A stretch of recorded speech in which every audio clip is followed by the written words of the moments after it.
नमस्कार दोस्तों आप सभी का स्ट्रीट जीरो क्लासेस में स्वागत है। दोस्तों मैं आप सभी के लिए लेकर आया हूं एक इम्पॉर्टेंट लेक्चर हमारे एंशिएंट हिस्ट्री के मॉड्यूल में। दोस्तों इस मॉड्यूल को हम लोग जो डिस्कशन करेंगे वो एंशिएंट एंड मेडिवल हिस्ट्री की ये जो TMH की बुक है उससे हम लोग इसको डिस्कस करेंगे। और अगर एज फार एज इसके अगर हम ऑब्जेक्टिव की बात करें, गोल की बात करें कि why are we discussing this, तो जो हमारे फर्स्ट टाइम व्यूअर हैं उनको मैं बताना चाहूंगा, एक तो इस बुक में जो कवरेज किया गया है वो काफी लूसिड वे में किया गया है। सेकेंड ऑफ ऑल, एंशिएंट और मेडिवल इंडिया के जो क्वेश्चंस होते हैं वो काफी सिग्निफिकेंट होते हैं हमारे किसी भी गवर्नमेंट एग्जाम में। That is why it is important to discuss ancient and medieval India. Third thing is, ये जो पूरी लेक्चर आज का लेक्चर है या फिर जो पूरी लेक्चर सीरीज रहेगी, it will help you in quick revision. And fourth is to make your preparation holistic and complete. Fine. ये जो पूरा लेक्चर सीरीज रहेगा एंशिएंट हिस्ट्री के मॉड्यूल का, या फिर इस लेक्चर की बात करें तो it is going to help you in all your exams. फिर आप किसी भी गवर्नमेंट एग्जाम की प्रिपरेशन कर रहे हो, मैटर नहीं करता। And second of all, it is going to help in each stage, फिर चाहे वो प्रीलिम्स वाली स्टेज हो यानी ऑब्जेक्टिव क्वेश्चंस वाली स्टेज हो या फिर मेंस वाली स्टेज हो। इसमें जो मैंने कंटेंट को एक्सप्लेन करूंगा वो दोनों ही पॉइंट ऑफ व्यू से रहेगा। Is that clear? और कंप्लीट रहेगा तो आपको कहीं से कुछ और पढ़ने की जरूरत बिल्कुल भी नहीं है। दोस्तों इस स्लाइड से आप मेरे बारे में जान सकते हो, एक छोटा सा ब्रीफ दिया हुआ है मेरे बारे में, please go through that. And दोस्तों मेरा नाम है आलोक गुप्ता।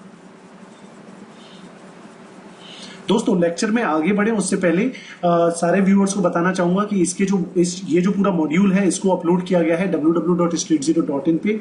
तो इसके सारे लेक्चर्स या मॉड्यूल को या फिर कोई अगर आप क्विज प्रैक्टिस करना चाहते हो तो इन लेक्चर से रिलेटेड जो क्विजेस हैं वो भी मैंने वहां पे अपलोड कर रखी है। उसके अलावा बहुत सारे और भी इंटरेस्टिंग मॉड्यूल्स हैं, तो आप जाके देख सकते हैं www.streetzero.in पे। अगर कहीं पे कोई क्वेरी आती है तो आप इस नंबर पे कॉन्टेक्ट कर सकते हैं 0844702277।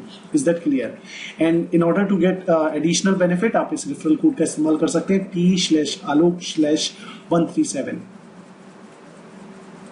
तो now having said that, let's start today's lecture. और दोस्तों आज की जो ये लेक्चर है इसका मेन टॉपिक क्या रहेगा, तो वो ये रहा।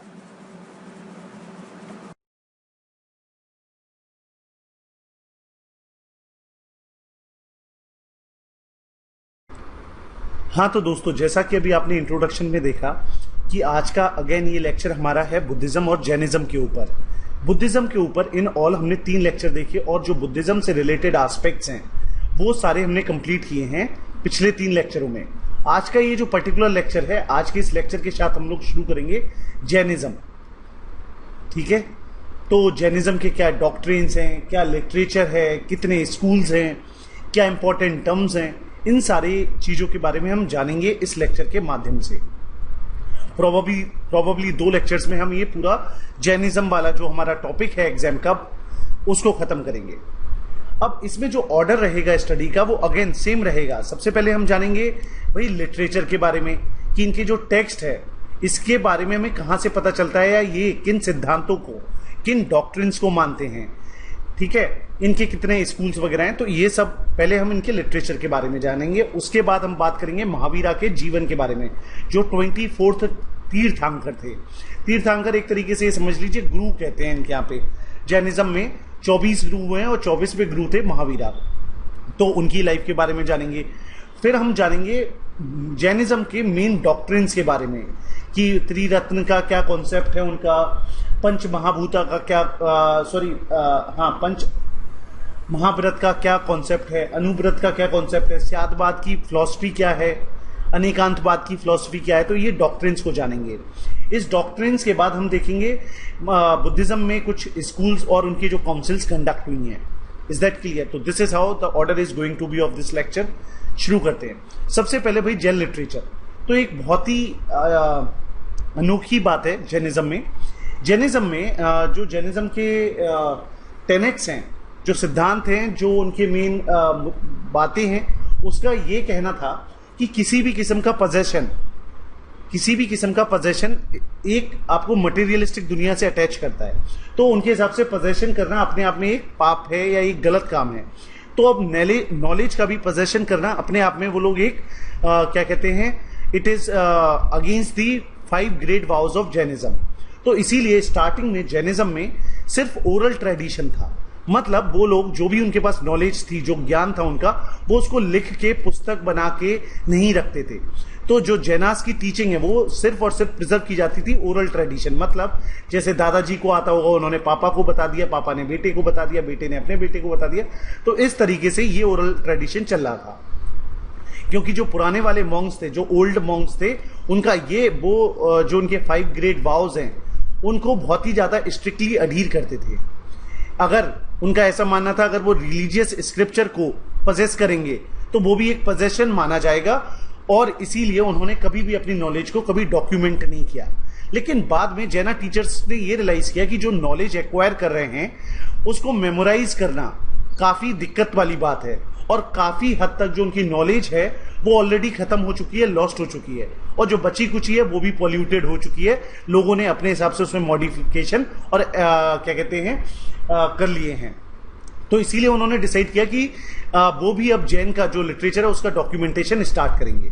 अब जैसे कि हमने देखा बुद्धिज्म के केस में जो उनका लिटरेचर है उसको हम ऐसे बोलते हैं canonical literature, non canonical literature, ठीक है ना, कैनन्स। लेकिन उनको लगा ये जो कैनन शब्द है वो अप्रोप्रिएट नहीं है, तो क्योंकि उनको ऐसा लगता है कैनोनिकल अगर लिटरेचर बोला जा रहा है तो इसका मतलब ये होता है कि कोई सेंट्रल अथॉरिटी रही होगी और उसके द्वारा ये ज्ञान दिया गया। पर वो ऐसा बिलीफ उनका नहीं था। उनके हिसाब से कैनन्स को चेंज नहीं किया जा सकता है। तो इसीलिए जैन ने क्या किया, जो उनकी सीक्रेट बुक्स थी उनको उन्होंने सिद्धांत या अगम बोलना शुरू किया। इसका मतलब क्या होता है, कोई ऐसी चीज जो हमारे पास हमारे पूर्वजों से आई है, what has come down to us which we have acquired, या ट्रेडिशन। तो इसीलिए यहां पे सिद्धांत या अगम बोला जाता है। और जो इनके पहले के टेक्स्ट थे, इनको जो एक बोली होती है प्राकृत भाषा की एक डायलेक्ट होती है सॉरी, उसको अर्धमगधी में लिखा गया है, ठीक है। तो याद रखना है जो इनके टेक्स्ट हैं, जो पहले वाले अर्लीस्ट टेक्स्ट हैं, वो किस में लिखे गए हैं, अर्धमगधी में लिखे गए हैं। क्लियर हो गया। अब अगर हम इसमें बात करें, जो सिद्धांत या अगम के जो कॉन्सेप्ट्स होते हैं वो एक तरीके से फ्लूइड ग्रुपिंग्स है। फ्लूइड ग्रुपिंग्स का मतलब क्या होता है, उनको आप आसानी से चेंज कर सकते हो। जैसे पानी के बहाव को चेंज कर सकते हैं, ऐसे ही सिद्धांत और अगम में जो भी कॉन्सेप्ट लिखे हुए हैं उन्हें चेंज किया जा सकता है। जितने भी इनके ये जो लिटरेचर है, एंटायर कैनन्स जो हैं, उनका कंपाइलेशन हुआ है 5th या 6th सेंचुरी के आसपास। और तब एक काउंसिल हुई थी जिसको प्रिसाइड किया था किसने, देवारिधि शम श्रमण ने। देवारिधि, प्लीज ये नाम याद रखिए, देवारिधि शम श्रमण ने। और जो ये काउंसिल थी ये प्रिसाइड की गई थी गुजरात के बल्लभी शहर में, सिटी में, ठीक है, याद रहेगा।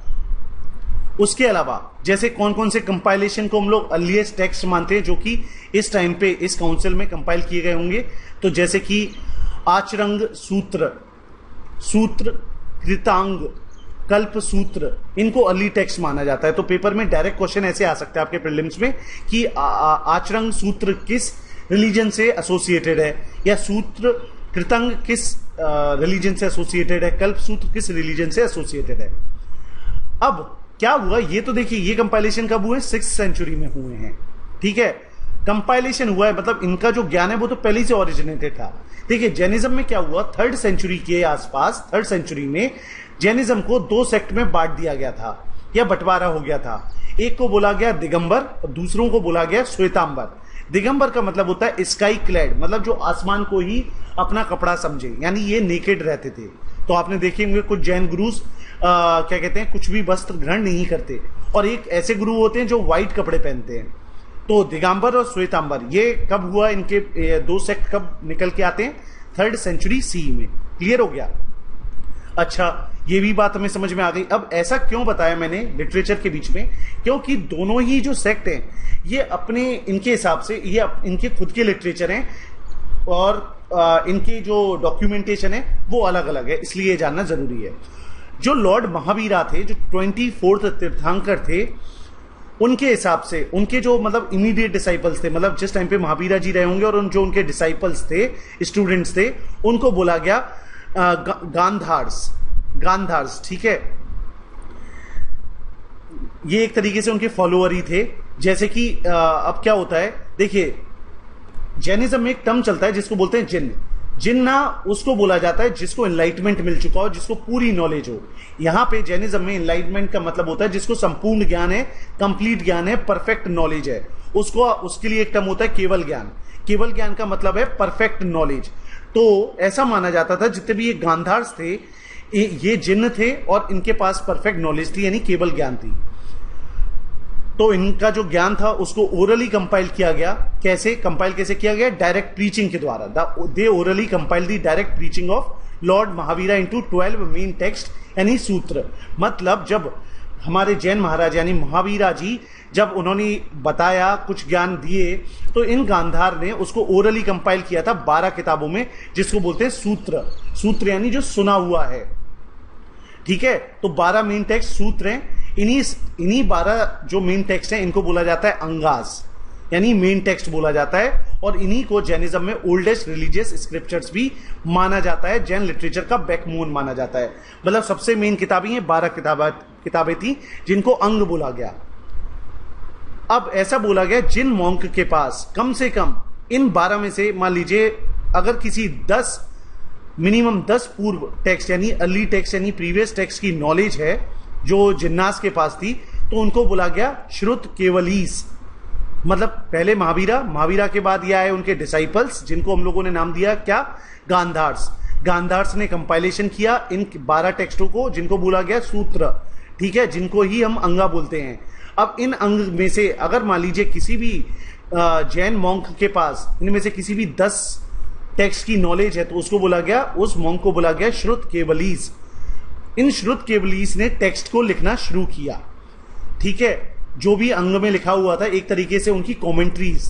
तो उन किताबों को बोला गया अंग बहायास, यानी एक तरीके से इलेबोरेशन, अंग के बाहर की चीज, अंग बहाया, ये टर्म याद रखना, अंग बहाया, ठीक है। तो क्या है कंपाइलेशन, क्या टेक्स्टों को क्या बोला गया, ये सब बता दिया। जैसे बताया था 2 सेक्ट हैं जैनिज्म में। पहला टेक्स्ट क्या है? श्वेतांबर। श्वेतांबर की जो किताबें हैं, कैनन्स हैं, उसमें क्या क्या आता है? उसमें 12 ये अंग आते हैं जो कि ओरिजिनल गांधार के द्वारा कंपाइल किए गए थे। 12 उपंग आते हैं। उपंग का मतलब क्या है? इन अंग का एक तरीके से एक्सप्लेनेशन, इनमें क्या लिखा हुआ है। 10 पराकिरणा आते हैं। पराकिरणा क्या होते हैं? ये ऐसी किताबें, ऐसे स्क्रिप्चर हैं जिसमें मिसलेनियस सब्जेक्ट्स को डील किया गया है। मान लो जो चीज अंग में नहीं डील की गई होगी उसको यहाँ पे डील कर दिया। फिर क्या है? 6 छेद सूत्र हैं। छेद सूत्र ऐसे सूत्र हैं जो सिर्फ और सिर्फ मॉन्क यानी जो जैन मॉन्क्स हैं, जैन नन्स हैं, उनके लिए एप्लीकेबल है। उनको इसके बारे में पता होना चाहिए। कॉमन पब्लिक का इससे कोई लेना देना नहीं है, उनके रिलेशन में कुछ भी नहीं है। इसमें ये जो छेद सूत्र हैं, इसमें मॉन्क और नन के कंडक्ट ऑफ बिहेवियर के बारे में बताया गया है कि क्या गलतियां होती हैं, क्या कैसा उनका आचरण होना चाहिए, क्या उनके विचार होने चाहिए, किस तरीके से उनको अपने आप को प्रिजर्व करना चाहिए, ये सारा। फिर 4 मूल सूत्र हैं। मूल सूत्र क्या हैं? ये ऐसे सूत्र हैं, ऐसे स्क्रिप्चर्स हैं जो मॉन्क और नन के लिए असेंशियल हैं जब वो मॉन्कहुड की बनने की कगार पे होते हैं, मतलब अर्ली स्टेज में होते हैं, तो उनके लिए मूल सूत्र हैं। फिर उसके बाद छेद सूत्र हैं, ठीक है। आगे आती है फिर बहुत सारे इंडिविजुअल टेक्स्ट हैं जिनको, जैसे कि नंदी सूत्र, अनुयोग द्वार, तो ये कुछ और टेक्स्ट हैं। अब ऐसा माना जाता है कि जितने भी ओरिजिनल अंग थे वो तो आते आते सेंचुरीज में आते आते लॉस्ट हो गए, लेकिन ठीक है, दिगंबर्स जो हैं they have a different canon, जिनको उन्होंने सिद्धांत बोला। यानी श्वेतांबर्स तो अंग को अभी भी मानते, लेकिन दिगंबर्स का ऐसा मानना था कि जितने भी ओरिजिनल अंगास थे वो तो लॉस्ट हो गए हैं। उन्होंने खुद के कैनन्स यानी खुद की किताबें, स्क्रिप्चर कंपाइल करना शुरू की, जिसको उन्होंने सिद्धांत का नाम दिया, ठीक है। एक जैसे एक किताब है जिसका नाम है तत्वर्थ सूत्र, जिसमें जैन फेथ के मेन डॉक्ट्रिन्स, मेन सिद्धांतों के बारे में लिखा हुआ है। अब ये जो किताब है तत्वर्थ सूत्र, दोनों ही सेक्ट के पास ये जो किताब है वो है जिसमें थोड़ा थोड़ा डिफरेंट वर्जन है, कंपोजिशन है। भगवान जैन जो जैनाज हैं उनका ये मानना है कि जितने भी जिन्न होते हैं, जिन्न एक ऐसा इंसान जिसको एनलाइटमेंट मिल चुका है, जिसको केवल ज्ञान के दर्शन हो चुके हैं, ठीक है। तो each Jin reveals the same essential truth according to the needs of the society and in the era in which he is born. एक तरीके से उसे ओमनीशियंस का ज्ञान हो गया है, मतलब उसको संपूर्ण ज्ञान हो गया है। He can make the Divya ध्वनि। अब ये एक कॉन्सेप्ट समझाता हूं। इनके यहाँ पे एक कॉन्सेप्ट है दिव्य ध्वनि का। किसका? दिव्य ध्वनि का। ये दिव्य ध्वनि का क्या कॉन्सेप्ट है कि जो भी ये जिन्नास होते हैं वो एक आवाज करते हैं जिसको दिव्य ध्वनि बोला गया है, और ये जो दिव्य ध्वनि है उसी के थ्रू जितने भी सेंटिएंट बींग्स हैं, जो भी ह्यूमन बींग्स, जानवर, सब लोग हैं, उनको टीचिंग्स के बारे में पता चलता है। ठीक है, तो अब इसके भी इंटरप्रिटेशन में थोड़ा सा डिफरेंस है दिगंबर और श्वेतांबर के बीच में। जैसे कि दिगंबरों का मानना है कि ये जो साउंड है वो अनआर्टिकुलेटेड है, एज इट इज है, इसको कोई ने मतलब कोई प्रारूप नहीं दिया है, मोनोटोन है, और इसको आप कंपेयर कर सकते हो जैसे हमारा हिंदुइज्म में ओम नाम का शब्द होता है, अनआर्टिकुलेटेड साउंड। ये दिगंबरों का मानना है। श्वेतांबर क्या मानते हैं कि ये जो दिव्य ध्वनि है ये डिवाइन ओरिजिनेशन की है, डिवाइन, और इसीलिए हर बीइंग जिसमें भी जान है वो इसको सुन सकता है, चाहे फिर वो एनिमल ही क्यों ना हो। और उनका ये मानना है ये जो डिवाइन ध्वनि है, दिव्य ध्वनि है, ये ह्यूमन लैंग्वेज के ओरिजिनेशन की, मतलब उसमें ह्यूमन लैंग्वेज है जिसका फॉर्म क्या है? अर्धमगधी प्राकृत। तो ये एक छोटा सा इनका मतलब जैसे जो कंपाइलेशन हुआ है वो कहां से हुआ है, तो जो जिन्न थे उनके पास नॉलेज थी, उन्होंने एक साउंड किया, उस साउंड को बोला गया दिव्य ध्वनि, और इसी ध्वनि के माध्यम से लोगों को पूरे जो जैन डॉक्ट्रिन्स हैं, ज्ञान है, उसके बारे में पता चलता है। सो ये एक बात थी, और इसका इंटरप्रिटेशन हमने देख लिया किस तरीके से डिफरेंट है। अब हमने ये तो बात की जो इनके कैनोनिकल, मतलब एक तरीके से जो मेन टेक्स्ट है। अब बात करते हैं नॉन कैनोनिकल। मतलब नॉन कैनोनिकल का पिछली बार भी मैंने आपको मतलब बताया था, ऐसे कुछ किताबें जो कि कमेंट्रीज हैं, जो बड़े बड़े राजाओं ने इंटरप्रिटेशन किए हैं। तो जो नॉन कैनोनिकल कमेंट्रीज हैं वो कुछ तो प्राकृत डायलेक्ट में हैं, जैसे कि प्राकृत भाषा की कुछ बोलियां हैं, जैसे कि महाराष्ट्री, कुछ संस्कृत में हैं। जैन धर्म के जो पुराण हैं उनको श्वेतांबरों के द्वारा चरित बोला जाता है। क्या? चरितास। और ये जो पुराण हैं एक तरीके से ये क्या हैं? जितने भी बड़े बड़े जैन सेंट्स हुए हैं, तीर्थंकर हुए हैं, जैसे कि ऋषभदेव, प्रसवनाथ, तो या फिर महावीरा, ये 24 तीर्थंकर हैं, तो इनकी हैगियोग्राफीज है। हैगियोग्राफी का मतलब क्या होता है? बायोग्राफी ऑफ कोई सेंट। ठीक है, तो इन जैन सेंट्स की हैगियोग्राफीज हैं जिनको ये लोग पुराण, जैन पुराण बोलते हैं, और जिनको श्वेतांबरिक के द्वारा चरितास बोला जाता है। तीर्थंकर का अगर लिटरल मीनिंग देखा जाए तो फोर्ड मेकर। फोर्ड क्या होता है मैं बताता हूं। हम बोलते हैं ना कि इस संसार, माया रूपी संसार से हमें पार लगना है, ऐसा हिंदुइज्म में चलता है ना। तो ये जो समुद्र है, अब क्या होता है? फोर्ड का मतलब होता है कि पानी का वो हिस्सा जो बहुत शैलो हो, मतलब जहां पे पानी बहुत कम हो और जिसके माध्यम से लोग क्रॉस कर सकते हैं। तो इस दुनिया को क्रॉस करने के लिए ये जो फोर्ड बनाए गए हैं इन तीर्थंकर के द्वारा। तो तीर्थंकर का मतलब होता है फोर्ड मेकर, कोई ऐसी चीज बना रहे हैं सो दैट हम इस माया रूपी दुनिया से बाहर निकल सकें और इस ओशियन ऑफ सफरिंग को क्रॉस कर सकें। अब जैसे कि एक पुराण है आदि पुराण। आदि पुराण को 9th सेंचुरी में कंपाइल किया गया, और ये जो हमारे जैन गुरु थे ऋषभदेव, जिनको आदिनाथ के नाम से भी जानती हैं, उनकी हैगियोग्राफी है। हैगियोग्राफी में बता चुका हूं, it is nothing but biography of any saint. उसके अलावा 8th सेंचुरी का हरिवंश पुराण है। हरि का वंशज, यानी हरि के वंशज में कौन आएगा? कृष्णा, बलराम, पांडव, कौरव। तो ये जैना का वर्जन है इन खानदानों के ऊपर। ठीक है। 9th सेंचुरी में एक और किताब आई, जिन्न सेना एंड गुणाभद्र। जिन्न सेना और गुणाभद्र ने एक किताब लिखी। क्या नाम था किताब का? त्रिशितला लक्षणा महापुराण। ये दो लोगों ने मिलकर किताब लिखी। कौन सी?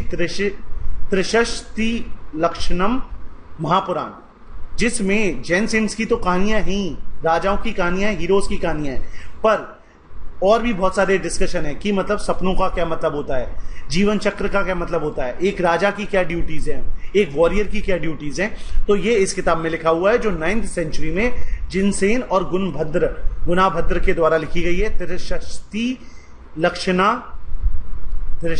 लक्षणा महापुराण। क्या क्या है इसमें? इसमें बहुत सारे जैन सेंट्स, किंग, हीरोज की बारे में तो लिखा ही हुआ है, उनकी लाइफ स्टोरीज लिखी हैं। उसके अलावा कुछ डिस्कशंस भी हैं। 12वीं सेंचुरी में एक और किताब आती है जिसका नाम है परिशिष्टा पर्व, जो कि हेमचंद्र के द्वारा लिखी गई है। इसमें पॉलिटिकल हिस्ट्री दी हुई है और अर्लीस्ट जो जैन टीचर्स होते थे उनकी लाइफ के बारे में लिखा हुआ है। ठीक है। तो परिशिष्ट पर्वन जैन टेक्स्ट जो हैं उसका जो कलेक्शन है, मतलब जो जैन टेक्स्ट है उसमें बहुत सारी पोएट्री है, हिम्स हैं, कथाएं हैं अलग अलग लैंग्वेज में, जैसे प्राकृत, संस्कृत, अपभ्रंश और कन्नड़। यहां से एक क्वेश्चन बना देता हूं। आपको पता होगा इंडिया में क्लासिकल लैंग्वेजेस होती हैं, ठीक है ना। आप ये बता सकते हैं कितनी क्लासिकल लैंग्वेजेस हैं इंडिया में और वो कौन कौन सी हैं? 5 हैं, 6 हैं, 10 हैं, 12 हैं, 22 हैं, कितनी है classical languages? And what is the and what are they? उनका नाम बताना, ठीक है। क्योंकि उनमें से 1-2 के नाम अभी मेरे सामने आया तो इसलिए मैंने ऐसा क्वेश्चन बना दिया आपके लिए। अच्छा, ये जो टेक्स्ट हैं, जो भी जैन टेक्स्ट हैं, वो कल्चरल हिस्ट्री के बारे में, उस टाइम का जो भी एरा रहा होगा, जो समय रहा होगा, उसकी कल्चरल हिस्ट्री को तो बताते ही बताते हैं। उसके अलावा ये हमें बताते हैं जैन के सिद्धांतों के बारे में, जैन की हिस्ट्री के बारे में, उनके राइवल स्कूल्स के बारे में। It is rather unfortunate that Jain texts have not been studied as extensively as Buddhist texts. So that is it. तो हम लोगों ने अच्छे से समझा कि जो जैनास के टेक्स्ट हैं शुरू कहाँ से हुआ, कहाँ से उनका सबसे पहले महावीरा ने बताया भैया अपने जो उनके इमीडिएट फॉलोअर्स हैं, जिनको हम लोगों ने गांधार बोला, उन्होंने 12 टेक्स्ट का कंपाइलेशन किया जिनको बोला गया भैया अंगास, ठीक है ना, अंगास। उसके बाद जिन भी गुरुओं के पास 10 अंगों की नॉलेज थी उनको बोला गया श्रुत केवलीस, राइट। फिर कंपाइलेशन शुरू होता है और फिर हमने देखा कैसे श्वेतांबर और दिगंबर के अलग अलग टेक्स्ट हैं। तो ये पूरी थी जैनास टेक्स्ट के बारे में कंप्लीट नॉलेज। यहाँ पे जो मैंने कुछ किताबों के नाम बताए, ठीक है, तो उनको प्लीज अच्छे से याद रखना किस सेंचुरी में लिखे गए और किसके द्वारा लिखे गए। अब आते हैं, देखिए वैसे तो जो हमारा जैनिज्म है उसमें टोटल 24 गुरु हुए हैं। 24th गुरु थे महावीरा, उससे पहले 23 और गुरु रहे। तो फिर हम महावीरा की लाइफ के बारे में ही क्यों पढ़ते हैं, पहले वाले गुरु ऋषभदेव के बारे में क्यों नहीं पढ़ते? इसका कारण ये है कि देखिए जैन जो है, जैनिज्म जो धर्म था, उसकी भले ही बहुत लॉन्ग लास्टिंग हिस्ट्री रही हो, लेकिन उसको पॉपुलराइज करने में, स्प्रेड करने में सबसे बड़ा योगदान था हमारे महावीर गुरु जी का, महावीर भगवान का। समझ गए? तो 24th गुरु के बारे में इसीलिए हम लोग पढ़ते हैं। तो यहां पे देखिए बर्धमान सॉरी, जो महावीरा थे उनका नाम था बर्धमान, जो 24th और लास्ट तीर्थंकर थे। इनको जिन्ना भी बोला जाता है। जिन्ना का मतलब क्या होता है? विक्टर, जिसका मतलब जिसके पास इनफाइनाइट नॉलेज है, ओमनीसियंस है, जिसको रीबर्थ की साइकिल जो है उससे लिबरेशन मिल चुका है, मोक्ष मिल चुका है। इनको महावीर भी बोला जाता है, जिसका मतलब होता है ग्रेट हीरो। इनको जितेंद्रिय भी बोला जाता है क्योंकि इनकी जितनी भी, बोलते हैं ना हम अपनी इच्छाओं के दास हैं, तो इन्होंने अपनी इनर डिजायर्स पे को कॉन्कर कर लिया था। इनको अरिहंत भी बोला जाता है। अरिहंत का मतलब होता है someone who is worthy of something, of respect, of anything. इनको अवधि ज्ञान भी बोला जाता है, super human insight and cognition, मतलब जिसके पास बिल्कुल सुपर ह्यूमन टाइप की वो है, दिव्य दृष्टि है, तो अवधि ज्ञान, ठीक है। तो क्या क्या बोला जाता है वो उन टर्म्स को देख लीजिए, महावीर, जितेंद्र, अरिहंत और अवधि ज्ञान। 24th तीर्थंकर थे ये। इतना समझ में आ गया, ये हो गया महावीर भगवान का इंट्रोडक्शन। अब बात करते हैं कहाँ जन्म हुआ, किसके यहाँ जन्म हुआ, इनकी घरेलू लाइफ यानी जो सांसारिक जीवन था वो कैसा था। तो जो ट्रेडिशन है, जो जैन ट्रेडिशन है, वो ऐसा बोला जाता है ट्रेडिशन के हिसाब से कि ये समकालीन थे बुद्ध भगवान के। जिस समय बुद्धा जी रहे होंगे उसी समय पे ये भी थे। इनका जन्म हुआ 599 BC में। अब यहीं से एक क्वेश्चन बना देते हैं, अगर पिछला लेक्चर देखा है तो बताइए बुद्धा जी का जन्म कब हुआ था, कहाँ हुआ था और उनके माता पिता का नाम क्या था। तो हम बात कर रहे हैं यहाँ पे जैन भगवान की, महावीर जी की। इनका जन्म हुआ 599 में। एक विलेज है जिसका नाम है कुंडग्राम, जो कि वैशाली, जो उस टाइम पे विदय की कैपिटल हुआ करती थी। विदय, अगर आप लोगों ने रामायण सुना होगा तो विदय एक पात्र हैं जिनकी बेटी, विदय की बेटी ही का नाम है सीता, है ना, सीता मैया। तो थोड़ा यहां से कनेक्ट कर लेना, ठीक है। तो कहां पे? वैशाली कैपिटल थी किसकी? विदय की। और इनका जन्म हुआ था एक गांव में, कुंडग्राम में, 599 BC में। बुद्धा की तरह ये भी क्षत्रिय क्लैन से बिलोंग करते थे। जैसे 3-4 वर्णा होते हैं तो जो तीसरा वर्णा है अपना क्षत्रिय वर्णा, उससे ही ये बिलोंग करते थे। इनके जो फादर हैं उनका नाम था सिद्धार्थ। क्या नाम था इनका? सिद्धार्थ। और ये गंतराज्य क्लैन से बिलोंग करते थे।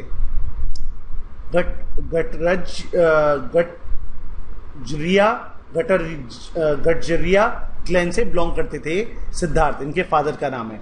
माँ का नाम था त्रिशला, और ये जो त्रिशला हैं ये उस टाइम पे लिच्चावी किंग हुआ करता था। ये अगर आप लोगों ने मेरा महाजनपदा वाला लेक्चर पढ़ा है तो आपको ये सारे टर्म समझ में आ रहे होंगे, और उसमें भी मैंने आपको बताया था जब मैं ये बता रहा था उस टाइम के महाजनपदास के बारे में। तो जो इनकी माँ है त्रिशला, ये लिच्चावी किंग चेतक की सिस्टर हैं, और ये जो आपके बर्दवान महावीरा हैं, इनकी फैमिली रॉयल फैमिली, मगध की जो रॉयल फैमिली है उससे भी कनेक्टेड थे। क्यों? क्योंकि जो चेतक की डॉटर थी, चेतक कौन है? त्रिशला जी के भाई हैं, और तो चेतक की जो डॉटर थी उसकी शादी हुई थी बिंबिसार से। बिंबिसार हरनक्या, मगध डायनेस्टी का जो हरनक्या डायनेस्टी आई थी सबसे पहली, उसके रूलर हुआ करते थे बिंबिसार। क्लियर हो गया? बिंबिसार के बेटे का नाम बताइए, बहुत इंपॉर्टेंट किंग है, और जो मैंने बुद्धिज्म में उनका नाम भी इस्तेमाल किया था। फिर उसके बाद इन्होंने अपनी भाई हाउस होल्डर लाइफ शुरू की, शादी की इन्होंने यशोदा से, यानी इनकी बीवी का नाम है यशोदा, बेटी का नाम है प्रियदर्शना। उसके बाद 30 साल की उम्र में इन्होंने सांसारिक जीवन को त्याग दे दिया, क्या बोल के कि अब ये सच्चाई की खोज के लिए निकलेंगे, और ये एसेटिक बन गए, एक संत साधु बन गए। 12 साल तक इधर उधर घूमते रहे, बहुत टाइप की ऑस्टेरिटीज की इन्होंने। ऑस्टेरिटी का मतलब होता है एकदम कंट्रोल करना, मतलब ज्यादा फैसिनेटिंग लग्जरियस लाइफ नहीं जीना। फास्टिंग की, मेडिटेशन किया, और फाइनली 42 साल के होते होते इनको एक नदी है जिसका नाम है ऋजुपालिका नदी। ऋजुपालिका नदी जो कि आपकी है ग्रिम्बिका ग्राम के, मतलब जो ग्रिम्बिका ग्राम है उसके बाहर एक नदी बहती है जिसका नाम है ऋजुपालिका। वहां पे एक बंदा रहता था जिसका नाम था समागा। समागा के खेत में इनको केवल ज्ञान हुआ, यानी इनफाइनाइट नॉलेज, यानी ओमनीसेंस मिला, एक तरीके से एनलाइटमेंट मिला।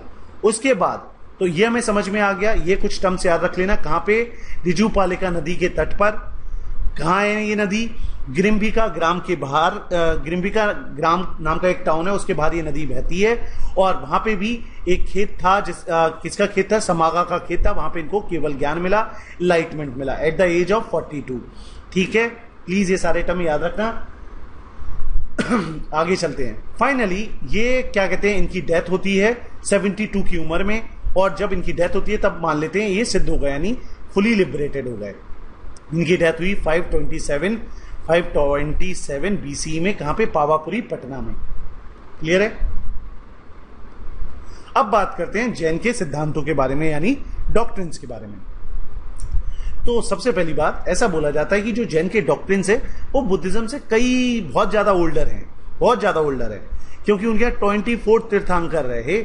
यानी वो भले ही देखिए हमारे जो महावीर भगवान है वो तो बुद्ध के साथ आए, लेकिन उनसे पहले बहुत सारे तीर्थंकर थे। तो यानी जो उनके सिद्धांत थे वो पहले ही कंपाइल किए जा चुके थे, पहले ही बोले जा चुके थे, मच होल्डर है। ठीक है, इनके हिसाब से, जैन लोगों के हिसाब से जो समय का ये लोग हिसाब किताब रखते हैं, जैसे देखिए इनके हिसाब से जो टाइम है वो एंडलेस है, और इस टाइम को उन्होंने 6 साइकिल्स में डिवाइड कर रखा है।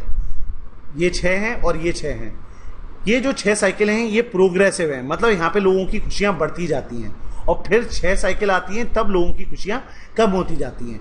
हर एक हाफ साइकिल में, हर एक साइकिल में एक तीर्थंकर पैदा होता है।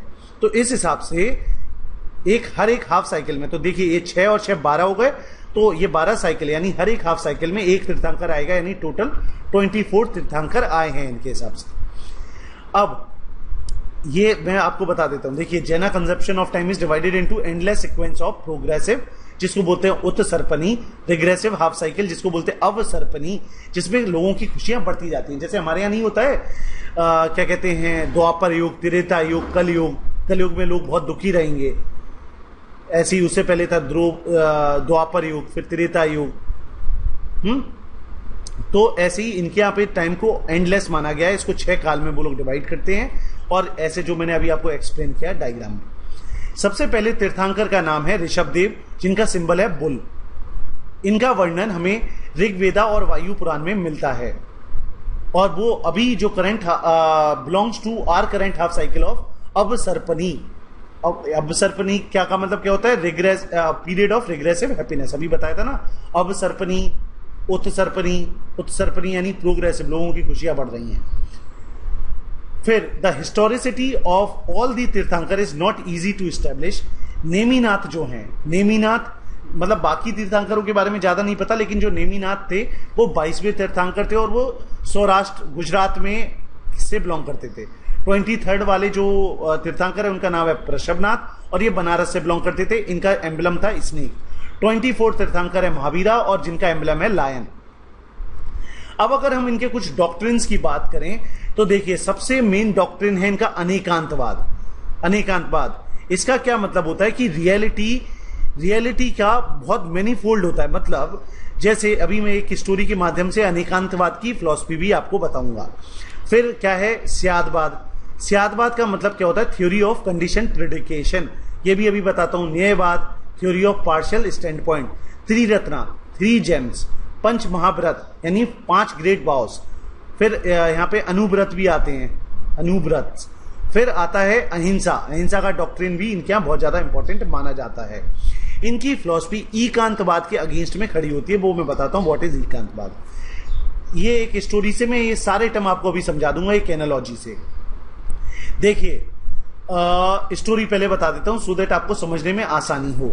देखिए क्या हुआ, आपने एक कहानी सुनी होगी कि कुछ 5 अंधे लोग जाते हो जंगल में और उनको एक जानवर मिलता है खूब बड़ा सा, ठीक है, ये उनको मिला एक जानवर। अब इन 5 लोग, 5 अंधे थे, देख नहीं सकते थे, तो हर एक अंधा इंसान अलग अलग जगह से इसको टच करने लगा। एक अंधे इंसान ने हाथी की सूंड को टच किया उसने, ठीक है, तो उसको लगा जो हाथी होता है वो क्या सांप की तरह होता है। दूसरे ने इसके पैर को टच किया तो उसको लगा जो हाथी होता है वो पिलर के समान होता है। तीसरे ने उसके बदन को टच किया तो उनको लगा कि हाथी जो होता है वो दीवार की तरह होता है। तो सब लोगों ने इसको अलग अलग डायरेक्शन से टच किया, सब सही थे जो उन्होंने फील किया, जो उन्होंने एक्सपीरियंस किया, लेकिन वो कंप्लीटली सही भी नहीं थे। तो अब यहां से शुरू करते हैं। तो जो अनेकांतवाद है उन्होंने बोला जो सच्चाई है, सच्चाई के बहुत सारे रूप होते हैं और जो ह्यूमन माइंड है, मतलब जो सच्चाई है वो इनफाइनाइट है और जो ह्यूमन है वो फाइनाइट है। ह्यूमन का जो इंटेलेक्ट है वो फाइनाइट है, तो उसे कंप्लीट नॉलेज तो नहीं हो सकती है, पर उसे अब इस इनफाइनाइट का जो भी एस्पेक्ट पता है वो सही है, तो यानी वो कंप्लीटली गलत नहीं है। तो अगर आप लोग ये बात समझ जाएं कि आपका जो ज्ञान है वो लिमिटेड है, कंडीशनड है, थोड़ा ही है, तो इसके बेसिस पे जब आप बोलते हैं इसको ही फिलॉसफी बोला जाता है स्यादवाद। मतलब था थ्योरी ऑफ कंडीशनड प्रेडिक्शन, कि मैंने तो भैया पैर छुआ था, उस बेसिस पे मैंने बोला था पिलर जैसा है, मैंने तो सूंड को टच किया था तो मैंने बोला था कि वो सांप जैसा है, तो कंडीशनड है, क्या एक्सपीरियंस किया है उसके बेसिस पे। थ्योरी ऑफ स्यादवाद यानी ना ही कोई कंप्लीटली गलत हो सकता है ना ही कोई कंप्लीटली सही हो सकता है। फिर आती है इनकी एक और थ्योरी न्यायवाद, ठीक है, तो ये क्या है? पार्शियल स्टैंड पॉइंट है। न्यायवाद में इनके हिसाब से क्या होता है, नए का मतलब होता है कि जो आपने वचन बोला है वो नए है। नए का मतलब क्या होता है? वो पार्शियल है, वो कंप्लीट नहीं है। आपकी जो नॉलेज है, जो आपने स्टेटमेंट दिया है वो हाफ है, ठीक है। उसके बाद त्रिरत्नास, 3 जेम हैं, वो तो अभी मैं आपको बता दूंगा, राइट कंडक्ट, नॉलेज, ये सारे पंच महाव्रत हैं और अहिंसा है। तो ये सारी इनकी पूरी कहानी है, डॉक्ट्रिन्स हैं, ठीक है। और एकांतवाद क्या है? कोई ऐसा जो बोले कि भाई जो हमें पता है वही कंप्लीट ज्ञान है, वही पूरा ज्ञान है, दैट इज कॉल्ड एकांतवाद, ठीक है। तो ये यहाँ पे सब कुछ दिया हुआ है। अध गज नयन मतलब जो maxim of blind man and elephant, वो वाली कहानी जहां ब्लाइंड मैन और एलिफेंट जाते हैं, उसके माध्यम से अनेकांतवाद को समझाया जाता है। केवलन का मतलब ऐसा होता है एक ऐसा इंसान जिसको ओमनिशिएंट मतलब जिसको कंप्लीट नॉलेज है, जो किसी भी ऑब्जेक्ट को उसको पूरे प्रारूप में पूरे मैनिफेस्टेशन में देख सकता है। और बाकी सिर्फ ये जो कंप्लीट ज्ञान होता है वो केवलन यानी जिन्नास यानी तीर्थंकर्स को ही होता है, बाकी सबको पार्शियल ज्ञान होता है। जो स्यादवाद है, स्यादवाद का मतलब होता है जब आपको कंप्लीटली नहीं पता हो तो वो पार्शियली यानी कंडीशन ट्रुथ है, यानी मे बी आज बारिश होगी या नहीं होगी। आप जब ये बोलते हो नहीं आज बारिश होगी मतलब आप ये क्लेम कर रहे हो आपको बिल्कुल डेफिनेटली पता है, तो ऐसा नहीं हो सकता। तो emphasis on the relativity of all knowledge. उसके अलावा इनका मानना है कि जो भी जजमेंट्स होते हैं हम सेंटिएंट बीइंग्स के द्वारा, वो कंडीशनल होते हैं वो तभी तक सही होते हैं जब तक कुछ कंडीशन, सर्कमस्टेंसेस या सेंसेस, जैसे मान लो एक लड़का पढ़ता नहीं है तो उसको देखते हुए हम बोल सकते हैं ये फेल हो जाएगा एग्जाम में। तो जब तक वो पढ़ नहीं रहा तभी तक वो सही है, जिस दिन उसने पढ़ना शुरू कर दिया वो पास हो जाएगा। तो सारे के सारे जजमेंट जो हम सेंटेंट बीइंग करते हैं वो क्या होते हैं, वो तभी तक सही हैं कुछ सर्टेन कंडीशंस में। इसीलिए हमारे जो स्टेटमेंट होते हैं वो पार्शियली ट्रू होते हैं, कंप्लीटली ट्रू नहीं होते हैं। इसीलिए हमें अपने स्टेटमेंट के आगे स्यात लगाना चाहिए। इनके यहाँ एक और कॉन्सेप्ट होता है जिसको बोलते हैं सप्तभंगी नय। सप्तभंगी नय यानी 7 स्टेटमेंट दिए हैं जिसके माध्यम से आप किसी भी चीज का जजमेंट कर सकते हो। जैसे कि स्यात अस्ति, शायद ये चीज है, स्यात नास्ति, शायद ये चीज नहीं है। तो इस तरीके से ये 7 स्टेटमेंट है, उसी थ्योरी को बोला जाता है थ्योरी क्या, सप्तभंगी नय। नय का मतलब होता है कि जो आपने ओपिनियन दिया है, व्यू पॉइंट दिया है, वो पर्टिकुलर फ्रेम ऑफ रेफरेंस। जैसे अगर मैं अर्थ पे बैठा हूं तो मेरे हिसाब से तो अर्थ नहीं घूम रही है, लेकिन वही चीज मैं अभी मान लो कोई दूसरे ग्रह पे जाके देखूंगा तो मुझे पता चलेगा कि अर्थ तो घूम रहा है। सो दैट इज व्हाट, यानी जो नय है आप उसे पर्टिकुलर स्टैंड पॉइंट से बोलते हो। अब अगर इनका ये मानना है कि आपके अगर जो सोल है उसको लिबरेशन चाहिए, तो जैन, किसी भी जैन को 3 ज्वेल्स जिनको त्रिरत्न बोला गया है उनका पालन करना चाहिए। राइट फेथ, राइट फेथ का मतलब इसका अगर हम लोग उनका जो टर्म है प्राकृत में वो क्या है, सम्यक दर्शन। मतलब आप वो नहीं मानो जो आपको बताया गया है, आप वो मानो जो आपने देखा है, फील किया है, सी किया है properly, without any pre conception. ठीक है, राइट नॉलेज यानी सम्यक ज्ञान, मतलब सही ज्ञान। ठीक है, तो accurate and sufficient knowledge of real universe. फिर है राइट कंडक्ट जिसको बोला गया है सम्यक चरित्र। क्लियर हो गया। तो ये 3 रत्न जो हैं अब अगर आप इन 3 रत्न को अटेन करना चाहते हो तो उसके लिए आपको पंच महाव्रता को ऑब्जर्व करना पड़ेगा, फॉलो करना पड़ेगा, पालन करना पड़ेगा। जैसे कि नॉन वायलेंस है, नॉन वायलेंस को इन्होंने, नॉन वायलेंस जो है, अहिंसा जो इनका कार्डिनल प्रिंसिपल भी है जैनिज्म का। किसी भी जीव को, किसी भी बीइंग को किसी भी किस्म का क्या कहते हैं परेशानी ना पहुंचाओ, उसको मारो नहीं, उसको कष्ट ना पहुंचाओ। तो इनका ऐसा मानना है नॉन वायलेंस जो है वो सुप्रीम रिलीजन है, यानी अहिंसा परमो धर्म। All living beings are equal, आप किसी को मार नहीं सकते हो। अब जैन के हिसाब से 4 फॉर्म ऑफ एग्जिस्टेंस होता है। एक होता है देव, यानी जिसमें हम भगवानों को काउंट करते हैं। दूसरा है मनुष्य जिसमें ह्यूमंस आते हैं। तीसरा है नरकी जो हेल में रहते हैं। और चौथा है त्रियंचा यानी एनिमल्स और प्लांट। एनिमल्स और प्लांट को फर्दर डिवाइड किया जा सकता है एकंद्रीय एंड निगोडास। एकंद्रीय जिनके अंदर सिंगल सेंस है, निगोडास वो हैं जिनके पास लोएस्ट लेवल ऑफ एकंद्रीय है, एक इंद्रिय है। ठीक है, तो बस ये वाली बात हो गई। तो आपको किसी भी तरह के मतलब कोई भी, और इनका नॉन वायलेंस का मतलब पता है बहुत सारी चीजें हैं कि जब आप नॉन वेज फूड खाते हो तो वो भी एक वायलेंस की श्रेणी में आता है। अगर आपके अंदर ऐसा इंटेंशन आया कि चलो इसकी कोई हानि हो जाए, चलो मैं तो नहीं मार रहा हूं पर मैं प्रे कर रहा हूं भगवान करे ये मर जाए, तो ये भी वायलेंस की कैटेगरी में आता है। तो इस तरीके से इन्होंने काफी डिटेल में बताया है। दूसरा जो इनका क्या कहते हैं, जो हम लोग पंच महाव्रता की बात कर रहे हैं, जो 5 ग्रेट वाउस की बात कर रहे हैं, उसमें दूसरा है ट्रुथ यानी सत्य। तो आपको गलत ना बोलना है ना गलत सोचना है, क्योंकि इसी से अगर मान लो आपको सच्चाई नहीं पता है तो चुप रहिए। क्योंकि भले ही अगर मान लीजिए कोई ने सच बोला और आपको पेन होता है, हर्ट होता है, एंगर होती है, डेथ होती है किसी की, तो मतलब उन लोगों ने उसको डिटेल में समझाया है। बस आप तो टर्म याद रखिए और एक छोटी सी definition. Third is non stealing जिसको बोला गया है अचुर्राय या अचुर्य या फिर आस्थय। नॉन स्टीलिंग जो आपका नहीं है उसे अपना समझना भी नहीं है। लोगों को दान दो, भिक्षा दो। ठीक है, to take more than one needs is also considered a theft in Jainism. So that is non stealing यानी आस्थय यानी अचुर्य। चौथा है सेलिबेसी यानी चेस्टिटी यानी ब्रह्मचर्य का पालन करना। ये महावीरा के द्वारा ऐड किया गया था, उससे पहले ये 3 तो एग्जिस्ट करते थे, ये वाला महावीरा के द्वारा ऐड किया गया था कि जो भी सेंसुअल प्लेजर्स होते हैं उनसे हमें अपने आप को एब्सटेन करना चाहिए। ठीक है, अदरवाइज हमें काफी पेन होगा और हम अटैच हो जाएंगे इस दुनिया से। नॉन अटैचमेंट और नॉन पोसेशन यानी अप्रीग्रह। हमें क्या करना चाहिए, वर्ल्डली ऑब्जेक्ट से अपना अटैचमेंट खत्म करके कोशिश करनी चाहिए स्पिरिचुअल लिबरेशन की। ठीक है, अटैचमेंट दूर करना है, इन्वॉल्वमेंट नहीं। मतलब आप एक सोशल लाइफ में रहते हुए भी ये वाला जो चीज है उसको ऑब्जर्व कर सकते हैं। इसीलिए मैं बोलूं ये सारे आप डिटेल में पढ़ना। बस आपको अगर मैं बोलूं पेपर में ऐसा आएगा, right a short note on 5 great vows of Jainism, तो वो आपको पता होने चाहिए क्या है। जैसे कि भैया नॉन वायलेंस मैंने आपको बता दिया, ट्रुथ बोल दिया, ठीक है, नॉन स्टीलिंग बोल दिया, नॉन पोजेशन बोल दिया, सेलिबेसी बोल दिया। तो ये 5 आपको अच्छे से याद रखना है और एक एक 2-2 लाइनें उनके ऊपर ऑब्जर्व करके लिख देनी है, ठीक है।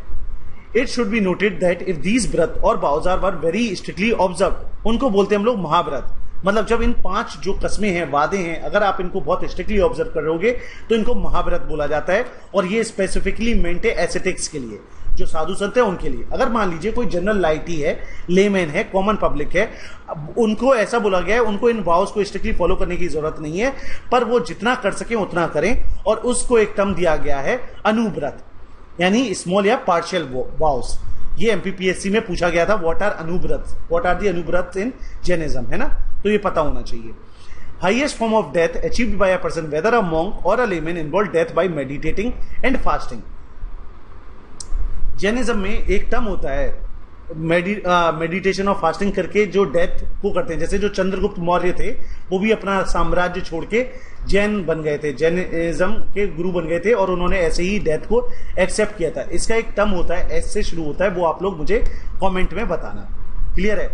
अब हम बात करते हैं बुद्धिज्म और जैनिज्म के बारे में समानताओं की, कि इनमें क्या सेम है क्या डिफरेंट है, ठीक है। तो देखिए वो दोनों के दोनों, बुद्धिज्म हो या जैनिज्म हो, दोनों ही के दोनों वेदास को की अथॉरिटी को रिजेक्ट करते हैं। वो नहीं मानते कि वेदास जो हैं एकदम एग्जैक्ट हैं, डिवाइन ओरिजिनेशन के हैं। ये क्या कहते हैं, इनके हिसाब से दोनों के हिसाब से क्या है कि अगर आपको सेल्वेशन चाहिए, मोक्ष चाहिए, तो आपको रेनंसिएशन करना होगा, त्याग करना होगा और ह्यूमन एफर्ट डालने होंगे, अच्छे काम करने होंगे, ठीक है, ऑस्टेरिटी ऑब्जर्व करनी होगी, तब जाके आपको सेल्वेशन मिलता है। दोनों के धर्म मोनेस्टिक ऑर्डर को स्टैब्लिश करते हैं, जहां पे औरतें और आदमी दोनों की ही एंट्री अलाउड है। दोनों ही के दोनों अथीस्टिक है, मतलब दोनों भगवान के एग्जिस्टेंस को नहीं मानते हैं, ठीक है। और ये मानते हैं जो जिन्नास हैं, जो जिनको कंप्लीट ज्ञान हो गया, वो हायर हैं गॉड से।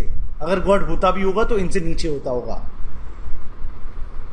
जैन टेक्स्ट भी, जैसे बुद्धिस्ट टेक्स्ट ब्रह्मनास को क्रिटिसाइज करते थे, ऐसे ही जैन टेक्स्ट भी ब्राह्मण्स जो होते हैं उनको क्रिटिसाइज करते हैं। उनकी जो प्रैक्टिस है एनिमल सेक्रीफाइस की, रिचुअल्स की, आइडल वर्शिप की, उसको क्रिटिसाइज करते हैं जैन भी। दोनों के दोनों जैनिज्म और बुद्धिज्म क्षत्रिय क्लैन की, क्षत्रिय बनना की सुपीरियरिटी पे फोकस करते हैं। इनफैक्ट उनका ऐसा मानना है जो वर्ण सिस्टम होना चाहिए उसमें सबसे पहले क्षत्रिय आने चाहिए, फिर ब्राह्मण, फिर वैश्य और फिर शूद्र आने चाहिए। दोनों के ही दोनों जो धर्म है, उन्होंने ब्राह्मण का जो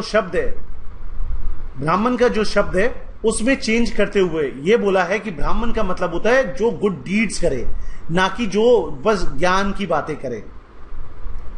मतलब shifting the emphasis from an ascribed status to one achieved by good deeds, they use the word Brahmin in a sense of acknowledging a wise person who possesses true knowledge and live an exemplary life. So this is the about Jainism, और इनके हम लोगों ने comparison के बारे में बात की। और हाँ, यहाँ पे 1-2 टर्म और याद रख लेना कि यहाँ पे जैन में भी औरतों को अलाउ करते हैं और उनको बोला जाता है आर्यिका और साध्वी, ठीक है। ब्राह्मण वर्मा, ओके, ये तो वर्ण है तो उनको भद्रबाहु, दिवाकरा, जिन्नसेन, हरिभद्र, ये तो ठीक है। सो this is what it is. अब नेक्स्ट लेक्चर में हम बात करेंगे, छोटा ही लेक्चर होगा नेक्स्ट वाला, तो 25-30 मिनट का। उसमें हम बात करेंगे कि जैनिज्म का स्प्रेड और इन्फ्लुएंस कैसे हुआ, कौन कौन से स्कूल्स हैं जैनिज्म में, उनके बारे में बात करेंगे, और अजीबिका सेक्ट के बारे में बात करेंगे। और इसी के साथ हमारा ये वाला जो लेक्चर रहेगा वो समाप्त हो जाएगा। चलिए मूव करते हैं। तो दोस्तों, इसी के साथ हमारा ये जो आज का लेक्चर था वो समाप्त होता है। उम्मीद करता हूँ आपको आज का लेक्चर और ये जो सीरीज है काफी पसंद आ रही होगी। दोस्तों, इस लेक्चर को इत्मीनान के साथ और फुल कंसंट्रेशन के साथ देखने के लिए, अपना समय देने के लिए thank you very much. All the very best for your preparation. दोस्तों, अगर आपको ये लेक्चर अच्छा लगे या आपको कोई क्वेरी हो या फिर आपके पास कोई सजेशन हो जिसकी माध्यम से हम इस लेक्चर सीरीज को और ज्यादा अच्छा और उम्दा बना सकते हैं, कंप्लीट बना सकते हैं, तो आपके सजेशंस वेलकम है। आप मुझे अपने सजेशंस, क्वेरीज या कमेंट्स इस ईमेल आईडी पे street01990@gmail.com पर लिख सकते हैं। मिलेंगे दोस्तों नेक्स्ट लेक्चर में। टिल देन बस विदानिया।